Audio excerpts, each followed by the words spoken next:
Hello, everyone. Over the holiday weekend, President Trump delivered two defining, unifying, and patriotic speeches which drew widespread praise by those who cherish our values, honor our history, and seek to advance policies that lift up all Americans. The president outlined a vision for the future. The president outlined a vision for stronger and safer communities. President Trump said, after all, what do we want? We want a strong military, great education, housing, low taxes, law, and order. He went on to say, we want safety, we want equal justice, we want religious liberty, we want faith and family, and living in the great communities and happy communities and safe communities. And we want great jobs, and we want to be respected by the rest of the world, not taken advantage of by the rest of the world. He went on to say, we should all want the same thing. How can it be any different than those things? This message is now more important and more timely than ever. Radical left-wing mobs seek to tear down our monuments and our memorials. Everyone from George Washington to Abraham Lincoln to Frederick Douglass and even Gandhi. Misguided movements such as defund the police seek to leave our communities more vulnerable than ever. Case in point, this weekend alone. In New York, there were 44 shootings with 11 killed. In Chicago, 75 people were shot with 13 killed. And tragically, at least 5 of these individuals were children who were killed in cities across the country, an absolutely devastating loss, and we grieve for those families. Crime such as this is dark and it is divisive. This July 4th, the president said, our movement is based on lifting all citizens to reach their fullest God-given potential. Never forget, we are one family and one nation. We will teach our children to cherish and adore their country so they can build its future. This vision is not a culture war, as the media seeks to falsely proclaim. It's an embrace of our American family, our values, our freedom, and our future. And with that, I'll take questions. Peter. Really, I want to ask you just a couple questions. The first one, why is the president so supportive of flying the Confederate flag? So I think you're referring to a tweet this morning, is that right? Correct. Well, I think you're mischaracterizing the tweet. The tweet was aimed at pointing out that the FBI report of the alleged hate crime at NASCAR concluded that the garage door pull, which had been there since last fall, was obviously not targeted at a specific individual because, in fact, it was a garage pull, and in fact, it was there since last fall, long before these 43 teams arrived. And it was concluded by the FBI that this was, quote, not an intentional racist act. For clarity, I'm asking you about the Confederate flag. So my question is, why is the president so supportive of flying the Confederate flag? The president never said that. Again, you're taking his tweet completely out of context. The president said that NASCAR saw bad ratings because they took down the Confederate flag, banned the Confederate flag. Does he believe NASCAR should fly the Confederate flag, and why don't they fly it here? The whole point of the tweet was to note the incident, the alleged hate crime, that it in fact was not a hate crime. At the very end, the ban on the flag was mentioned in the broader context of the fact that he rejects this notion that somehow NASCAR men and women who go to these sporting events are racist, when in fact, as it turns out, what we saw with the FBI report and the alleged incident of a hate crime, it was a complete indictment of the media's rush to judgment, once again calling this a hate crime when the FBI completely dismissed that. Let me ask you about some of the president's comments this weekend. The president said that 99% of coronavirus cases are totally harmless. Which members of the White House Coronavirus Task Force agree with that statement? So what the president was pointing to, and I'm glad you brought it up, was a factual statement, one that is rooted in science, and one that was pointing out the fact that mortality in this country is very low. And I have two charts that we'll pull up to illustrate that. The first chart is the case fatality rate in the United States. And as you can see, the mortality rate has gone like this, the case fatality rate. And also in the second chart, you'll see, hopefully they have it up behind me, but the case rate fatality rate in this country vis-a-vis other European countries is much lower than, let's say, France and Italy. And what that speaks to is the great work of this administration with therapeutics and remdesivir and dexamethasone, and that's what the president was pointing out. So I want to get back to just to follow up quickly though. So if you don't die, is it not harmless? The president was noting the fact that the vast majority of Americans who contract coronavirus will come out on the other side of this. Of course, he takes this very seriously. Of course, no one wants to see anyone in this country contract COVID, which is why the administration has fought hard to make sure that's not the case with our historic response effort. John. Kelly, to follow up on Peter's question, what is the president's position? Does he think NASCAR made a mistake by banning the Confederate flag? So he said I spoke to him this morning about this, and he said he was not making a judgment one way or the other. The intent of the tweet was to stand up for the men and women of NASCAR and the fans and those who have gone in this rush to judgment of the media to call something a hate crime when in fact the FBI report concluded this was not an intentional racist act. And it very much mirrors other times when there have been a rush to judgment, let's say with the Covington boys or with Jesse Smollett. But let's drill down on the Confederate flag. Does he think it was a mistake for NASCAR to ban it? The president said he wasn't making a judgment one way or the other. What is You're his position focusing on on one word at the very bottom of a tweet that's completely taken out of context and neglecting the complete rush to judgment Wasn't he saying that on NASCAR's this. ratings are down because they banned the flag? That's what he said.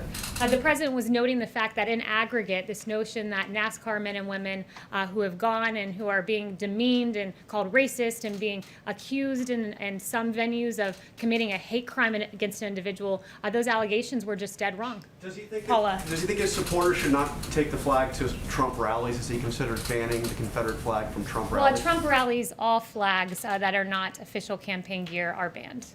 Yes. Haley, why is it Bubba Wallace's responsibility to apologize for an investigation into a noose that he didn't report and he never even saw? It was NASCAR that found this, that reported this, and even the FBI referred to it as a noose, even if they said it wasn't a specific crime against Mr. Wallace. Why is the president even suggesting that Mr. Wallace should apologize? Well, look, the FBI, as I noted, concluded that this was not a hate crime, and he believes it'd go a long way if Bubba came out and acknowledged that as well. This was not He has. a hate In crime as interviews, noted by the he's been FBI. very clear So that the FBI found the this was president- not intentional. Why One is of he the things- directing this at Mr. Wallace? So one of the things that's Suspected hate crime. this is where the president comes from, and this is where the president stands. And he actually hinted at this in his July 4th speech.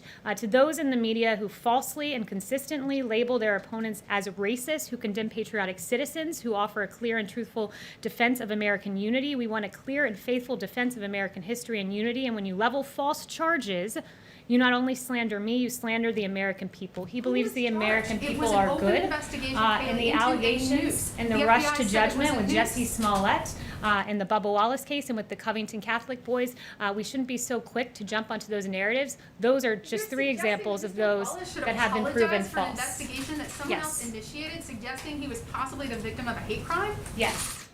The governor of South Dakota flew back on Air Force One after having contact with somebody who had tested positive for the virus. Why was that allowed to happen? Did she have contact with the president on the trip back?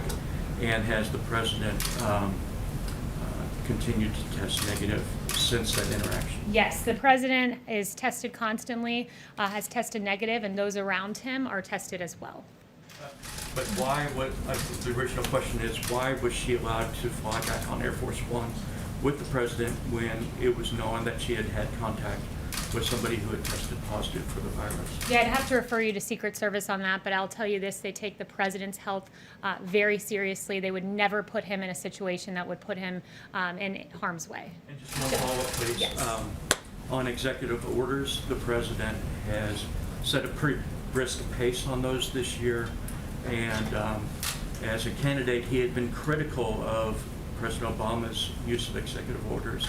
But he seems to have really stepped up the pace on these. And I wanted to ask, what does he find, what is the strategy behind issuing more than one a week so far this year? And I know he's getting ready to issue more in the coming weeks. Well, he will use the powers in his executive toolkit to further the agenda of the American people. That's his intent with these executive orders. And I would just note that with regard to the DACA decision, the Supreme Court has suggested he has pretty wide discretion to act.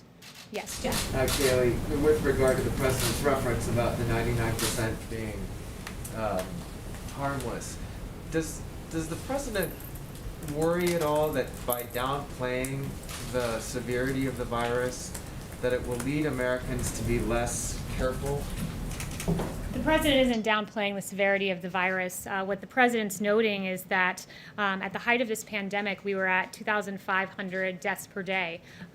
We are now at a place where on July 4th, there were 254. That's a tenfold decrease in mortality. On July 5th, 209 individuals, down 23% from last Sunday and the lowest Sunday since March 28th. The president's made clear we grieve when just one life is lost, but he wants to note the progress that we've made in treating this very serious virus. When we have therapeutics like convalescent plasma, remdesivir, dexamethasone, convalescent plasma in particular was spearheaded by this administration. He's pulled down bureaucracy and allowed us to get to a place where we can have this declining mortality rate. Just to follow up on the NASCAR thing, you were saying that we're taking the tweet out of context, but this is what he tweeted. He says, has Bubba Wallace apologized to all those great NASCAR drivers and officials who came to his aid, stood by his side, and were willing to sacrifice everything for him, only to find out that the whole thing was just another hoax. That and flag decision has caused lowest ratings ever. How are we misinterpreting that? I've explained to you, this is, I guess, the fourth attempt, but we'll try it again.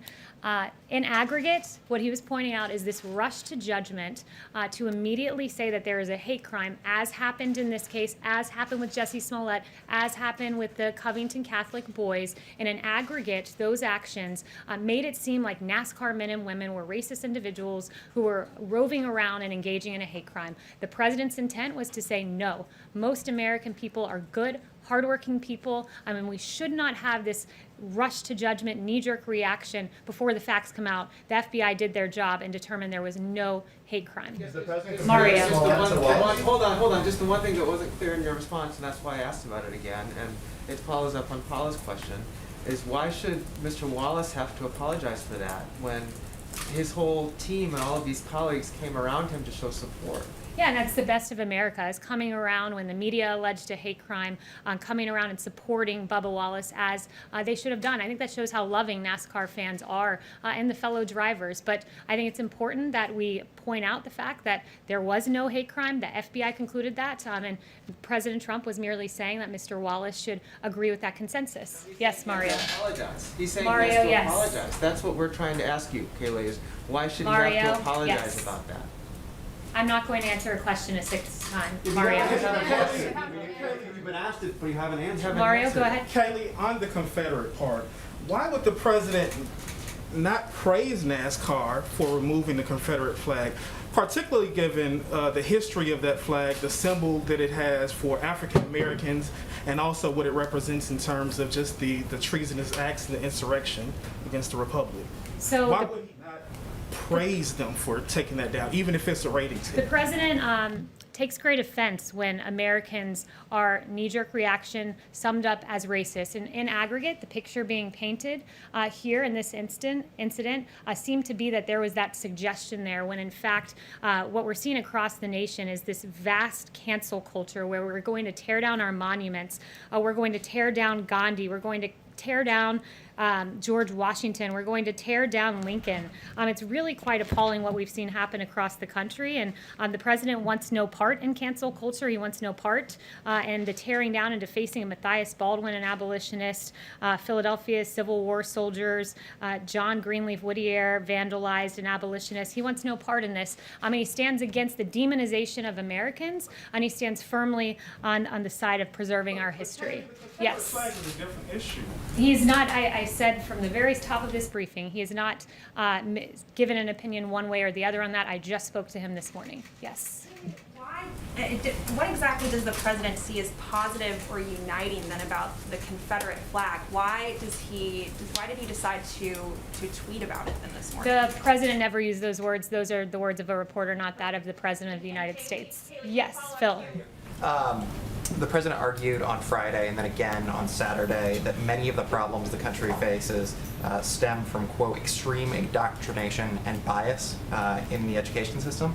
If that's the case, is he working with Secretary DeVos to address what he sees as a major problem? What steps is he taking to undertake this, and could you give us an example? Yeah, I'd have to inquire about that, about specific steps that he's taken. I'm not aware of his conversations with Secretary DeVos, but I will certainly follow up. But look, we've got a real problem in this country. When you have rioters, who I've listed off some of the examples of abolitionists, there seems to be zero understanding of history when you're defacing the statue of Matthias Baldwin and John Whittier and Ulysses S. Grant. There seems to be a lack of understanding and historical knowledge when the Armenian Genocide Memorial, remembering victims of all crimes against humanity, including slavery, is vandalized. There seems to be a lack of understanding of history when the first responders sculpture is damaged, when the Polish War Hero statue, the World War I Memorial, the Lincoln Memorial, the World War II Memorial, and absolutely the Robert Goode Shaw and the 54th Regiment Washington Memorial that honored African American soldiers who fought valiantly in the Civil War was damaged in Boston. We need to have a better historical understanding, and I'll follow up with you about specific conversations. Yes, Holly. Thank you, Kaylee. I have a question about masks. The president has sort of equivocated on the issue of masks, and we know that a number of Republicans are starting to say that it's the single most important thing that Americans can do to protect each other. What is the president's message to Americans who hear those messages and say that they simply don't want to wear a mask? What does the president say to those? The president was very clear last week that if he were in a situation where he wasn't tested daily and he was in close proximity and unable to social distance, that he would wear a mask. So he has made that clear. His rally this weekend in New Hampshire, masks are not only handed out, but they are recommended. Yes. Thank you, Kaylee. I wanted to say, first off, point of fact, Bubba Wallace did not make any kind of false report. And I'm wondering, in general, why the president thinks that issue is worth his time and focus right now in the midst of a deadly pandemic. And then also, you've said he has no opinion on the Confederate flag. Why can't this White House unambiguously state whether or not it supports displays of the Confederate flag? No, I said... And Confederate monuments, which are much more a part of this question than Gandhi. Yeah, I said that, you know, his tweet was not to indicate approval or disapproval of that particular policy of NASCAR. It was an aggregate to stand against the rush to judgment, to call something a hate crime before the facts were out, when clearly the media was wrong about this. When clearly, I never said that. Perhaps one of the reporters said that, but I certainly did not. But he believes that we should be, that the truth matters, and that the truth was the FBI did a thorough investigation, and what was concluded that there was no hate crime here, and we should all be grateful for that, grateful that NASCAR fans came together in a great display of American unity around Mr. Wallace, but then we should also be equally unequivocal about the truth of this situation here, and that most Americans are great, hardworking people. Why is this Yes. cultural stuff worth his time and Yes. focus during the pandemic?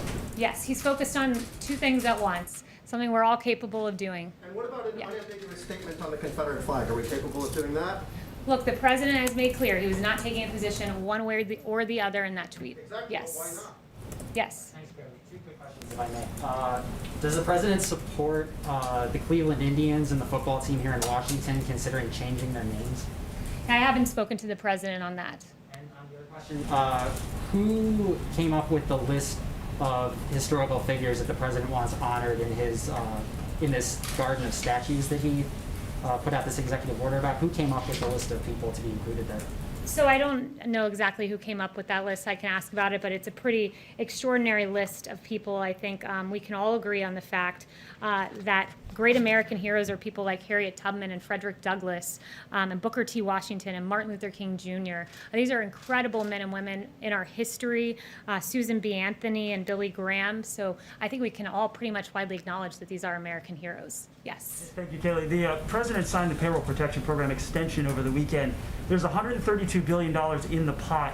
What does the president think that money should be used for if it's still there after August 8th? And then in a CARES 4 specifically, what should be there to help small businesses? Yeah, so I don't have any updates on Phase 4. I've mentioned that the payroll tax is something of great interest to the president because it would help low and middle income Americans most. The PPP funding, they've done an extraordinary job with that. Small businesses across the country have gotten this, and we've kept people on payroll. So he's very pleased with the progress that's been made there and the continuing functioning of the PPP. Yes. Would he veto a bill then that did not have a payroll tax relief in it? Yeah, I don't want to set parameters or conditions. That'll be up to the president when the bill arrives on his desk. Yes. Thank you, Kenny, so much. As President Trump wants to reopen the country, what will be the criteria to cancel the travel bans? Because we know that the bans are still in place for European countries where the situation is under control, and on the other hand, there is no ban on hotspots like Russia, India, or Mexico, for example. So what is the criteria? Yeah, so I don't have specific criteria to give you. I'd have to refer you to the State Department and Secretary Pompeo and his remarks on the topic during his last press conference as where we currently stand. But President Trump and the administration have taken bold, decisive, and frequent action to secure our homeland, and a big part of that has been these travel restrictions. And we're working with countries around the world. We hope to have a day where international travel is open, but right now this is about putting America first. And I want to say this. Yes. European countries, now the UK, are starting to open for foreign visitors, but the US is still banned. How do you think the world is looking at the United States right now? I think the world is looking at us as a leader in COVID-19, because the chart I showed you where you have mortality rate in Italy and UK up here and across Europe, and you have the United States at a low case mortality rate, it's because of the extraordinary work that we've done on therapeutics and getting PPE and leading on ventilators and having excess ventilators that we were able to deploy around the world and help other countries. So that's what I would have to say on COVID. And finally, I'd end with this. You know, I was asked probably 12 questions about the Confederate flag. This president's focused on action, and I'm a little dismayed that I didn't receive one question on the deaths that we got in this country this weekend. I didn't receive one question about New York City shootings doubling for the third straight week, and over the last 7 days, shootings skyrocket by 142%. Not one question. I didn't receive one question about 5 children who were killed. And I'll leave you with this remark by a dad. It broke my heart. A dad of an 8-year-old lost in Atlanta this weekend. They say Black Lives Matters. You killed a child. She didn't do nothing to nobody, was his quote. We need to be focused on securing our streets, making sure no lives are lost, because all Black lives matter. That of David Dorn and that of this 8-year-old girl. Thank you.